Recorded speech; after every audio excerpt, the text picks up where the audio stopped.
안녕하세요. 예수 비전 성결교 안희한 목사입니다. 오늘은 정말 다루기 힘든 주제를 하나 다루려고 합니다. 옥하는 목사님에 대해서입니다. 고민을 진짜 많이 했어요. 다뤄야 되나 말아야 되나, 그냥 멈춰야 되나 계속 가야 되나, 정말 고민하고 또 고민했습니다. 그러다가 결론을 내렸어요. 그래도 알아야지, 알아야 분별을 하지, 다루자. 수많은 공격 또는 비방이 예상이 되는데 그럼에도 불구하고 다뤄야 되고 또 결단을 내고 좀 다루려고 합니다. 최근에 옥하는 목사님 설교 내용 중 하나가 유튜브를 떠돌고 있습니다. 그 영상을 처음에 접했을 때요, 제가 충격을 너무 많이 받았어요. 정신을 못 차릴 만큼, 말 그대로 멘붕이 올 만큼 그렇게 제가 타격을 많이 받았습니다. 옥하는 목사님이 이런 목사님이셨어? 이런 생각이 드는 거예요. 이게 정말 옥하는 목사님 설교야? 이런 생각이 저절로 드는 겁니다. 이런 목사님에게서 많은 목회자들이 영향을 받았다고? 야, 큰일이네. 이런 생각이 드는 겁니다. 그러면서 문득 왜 문재인 정부의 교회 탄압에 대해서, 예배를 짓밟는 행태에 대해서 그렇게 많은 목회자들이, 또 영향력 있는 목회자들이 침묵으로 일관을 할까? 왜 뒷짐지고 가만히 있을까? 왜 정부 방침에 따르라며 교인들에게 어리석은 태도를 보일까? 그 근본적인 원인하고 맥락을 같이 하는구나, 이런 생각을 하게 되었습니다. 단순한 말실수 차원이 아니라 역사를 보는 눈, 시대를 보는 눈에 심각한 문제가 있구나, 이런 것들을 알리지 않으면 안 되겠구나, 이런 생각을 하게 되는 겁니다. 옥 목사님의 설교 내용을 일단 그대로 인용하면서 좀 다뤄볼게요. 들어보세요. 이런 의미에서 6월이 되면은 우리는 마음 한구석에 슬픔이 있습니다. 고통이 있습니다. 반세기가 지났습니다만은 이 6.25의 동란으로 인한 상처는 아직도 아물지 않고 있고, 오히려 갈수록 우리를 절망으로 빠뜨리는 일들이 많았기 때문입니다. 예, 맞는 말이죠. 옥 목사님이 사역을 하실 때나 지금이나 너무너무 심각하죠. 남과 북이 갈라져 있고 여전히 서로 총대를 마주하고 있고 못 잡아먹어서 안달인 상황이니까요. 근데 거슬리는 표현이 하나가 나와요. 6.25 동란이 아니라 북한의 남침이죠. 이런 것은 좀 명확히 할 필요가 있어요. 아무리 평화 무드가 조성되는 때라 하더라도 북한의 남침은 변할 수 없는 부분이니까요. 이런 부분들을 명확하게 해주지 않으니까 젊은이들이 남침이냐 북침이냐 이런 것 가지고 헷갈리는 거예요. 말도 안 되는 일이 발생하는 거죠. 자, 옥 목사님의 설교 내용입니다. 그런데 지난 15일 우리는 이와 같은 우울한 감정을 날려버리고 엄청난 충격과 벅찬 감격을 맛볼 수가 있었습니다. 남북의 두 정상이, 김대중 전 대통령과 김정일 위원장 말하는 거요. 남북의 두 정상이 북한의 순항공항에서 만나 두 손을 잡고 활짝 웃으며 서로를 반기는 모습을 우리가 텔레비를 통해 지켜볼 수 있었기 때문입니다. 저는 이런 장면을 보면서 어떻게 저런 일이 있을까는 의구심을 떨치지 못했고, 그러기에 한 번 보고 두 번 보고 세 번 보고 연거푸 방영이 될 때마다 반복해서 보았습니다. 예, 역사적인 사건이라고 하는 것은 부인할 길이 없죠. 맞아요. 역사적인 사건입니다. 그 자체를 부인할 생각은 없어요. 그러나 기본적으로 공산주의자들은 믿을 수 없는 존재라는 거, 이것은 망각하면 안 되는 겁니다. 늘 속이고 뒤통수 치는데 일가견이 있기 때문입니다. 남북 공동성명, 이거 한데 환호하지만 의미 없다는 거 알잖아요. 북한은 얼마든지 뒤집어고 뒤통수 친다는 거, 그게 북한의 정체성, 그리고 공산주의자들의 정체성입니다. 중국을 통해 우리가 배우죠. 베트남을 통해 우리가 배우죠. 역사상 공산주의자들과 정상적으로 대화를 나누고 정상적으로 그 결과를 보장받고 이랬던 나라는 없거든요.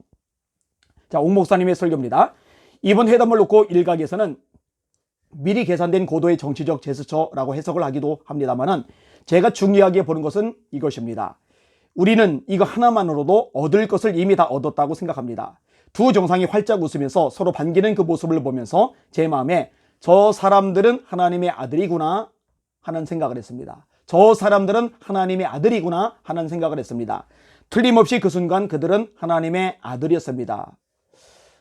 정말로 제 눈을 의심하게 하는 장면이었어요. 아니, 남과 북의 정상이 활짝 웃으며 손을 마주 잡으면은 그들이 하나님의 아들이 되는 건가요? 이건 정말 정신 나간 소리예요. 이거 하나만으로도 얻을 것을 다 얻었다고 하는데, 아니 뭘 얻었는데요? 앞서 말했던 공산주의자들의 행태를 옥 목사님은 모르셨나요? 아니, 그 역사를 조금만 보면 알 수 있는 항목인데요. 김일성 따라 나섰던 목사님들이, 그 다음에 기독교인들이 어떻게 숙청을 당해 죽었는지 모르나요? 참 주여 소리가 저절로 나오더라고요. 자, 옥 목사님의 설교 마저 읽을게요. 어떻게 그들을 놓고 하나님의 아들이라고 말을 하냐? 아마 이렇게 물을지도 모릅니다. 우리는 이 시간 예수님이 하신 말씀을 조용히 마음에 담고 묵상할 필요가 있습니다.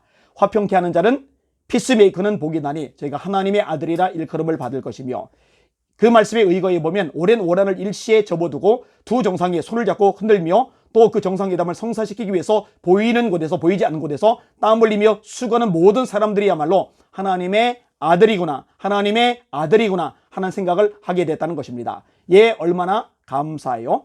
그러면 김정일 국방위원장도 하나님의 아들이니 하고 이렇게 물을지 모릅니다. 어떻게 그런 사람을 하나님의 아들이라 할 수 있냐 하고 물으면 할 말이 없죠. 그러나 우리는 다시 예수님의 말씀을 상기해야 합니다. 화평케 하는 자는 복이 나니 저희가 하나님의 아들이라 일컬음을 받을 것이며, 누구에게 일컬음을 받는다는 말입니까? 세상 사람들로부터 하나님의 아들이구나, 정말 하나님의 아들 같다 하는 말을 듣는다는 것입니다. 여러분, 하나님의 아들이 따로 있나요? 원수끼리 서로 만나가지고 손을 들고 화해하면 하나님의 아들이지 그렇지 않나요?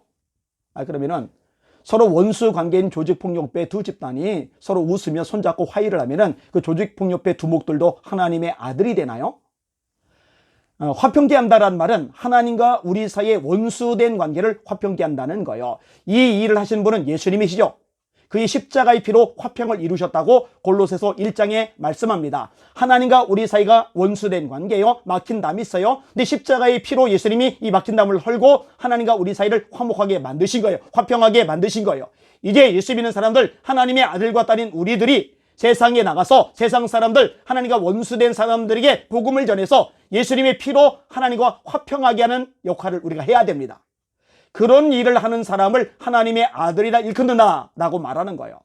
자, 세상 사람과 하나님 사이를 화평하게 만들려면 우리가 먼저 화평해야죠. 우리가 하나님과 원수된 관계인데 어떻게 사람들을 하나님과 화평하게 만들 수 있겠어요? 그러니까 내가 먼저 구원받고 거듭나야 하나님의 아들이 되는 거예요. 그래, 하나님의 아들이 되어서 다른 사람들을 하나님과 화평하게 만들 때 세상 사람들로부터 하나님의 아들이구나 라고 일컬음을 받게 되는 거거든요. 그러니까 구원도 받지 못한 사람, 거듭나지 못한 사람, 다시 말해 천국에 갈 수 있는 자격을 얻지 못한 사람, 그들을 가리켜서 하나님의 아들이라고 말하는 것은 성경 어디에도 존재하지 않습니다. 이거는 완전히 잘못된 거예요. 삐딱한 거예요. 희대의 살인마 김정일이, 조국의 비극을 가져다 준 김정일이 북한의 수많은 교과서에서 그리스도인들을 처참하게 고문당하게 하고 죽게 했던 김정일이 어떻게 하나님의 아들일 수 있냐고요. 김대중 대통령하고 웃었다는 이유만으로, 김대중 대통령과 손을 잡았다는 이유만으로 어떻게 하나님의 아들일 수 있냐고요. 이게 한국교회의 근본적인 문제구나. 목회자들도 속고 성도들도 속았구나. 그리고 확신 가지게 되는 거예요. 교회 안에 들어와 있는 이 잘못된 좌파 성향의 목회자들을 솎아내지 않으면 한국교회의 미래는 희망이 없겠구나. 대한민국의 미래는 희망이 없겠구나. 그래서 싸울 겁니다.